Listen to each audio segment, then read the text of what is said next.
الحمدللہ رب العالمین والصلاۃ والسلام علی سید المرسلین اما بعد فاعوذ باللہ من الشیطان الرجیم بسم اللہ الرحمن الرحیم۔ Welcome back my YouTube channel Tajweed al-Quran. تمام سامعین و ناظرین کو السلام علیکم ورحمۃ اللہ وبرکاتہ۔ آج ہم انشاءاللہ عز و جل تیمم کی سنتیں سیکھیں گے۔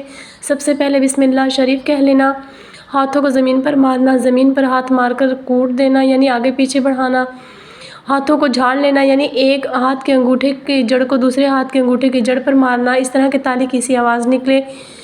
دونوں کا شیخ یعنی کہ پے در پہ ہونا، پہلے سیدھے پھر الٹے ہاتھ کا مسح کرنا، مرد کے لیے داڑھی کا خلال کرنا، انگلیوں کا خلال کرنا جبکہ غبار پہنچ گیا ہو۔ اگر غبار نہ پہنچا ہو مثلاً پتھر وغیرہ کسی ایسی چیز پر ہاتھ مارنا جس پر غبار نہ ہو تو خلال کرنا فرض ہے۔ خلال کے لیے دوبارہ زمین پر ہاتھ مارنا ضروری نہیں ہے۔ صلو علی الحبیب صلی اللہ تعالیٰ علی محمد صلی اللہ تعالیٰ علیہ وآلہ وسلم۔ اب انشاءاللہ عز و جل نیکسٹ ویڈیو میں آپ سے ملاقات ہوگی، تب تک کے لیے اللہ حافظ۔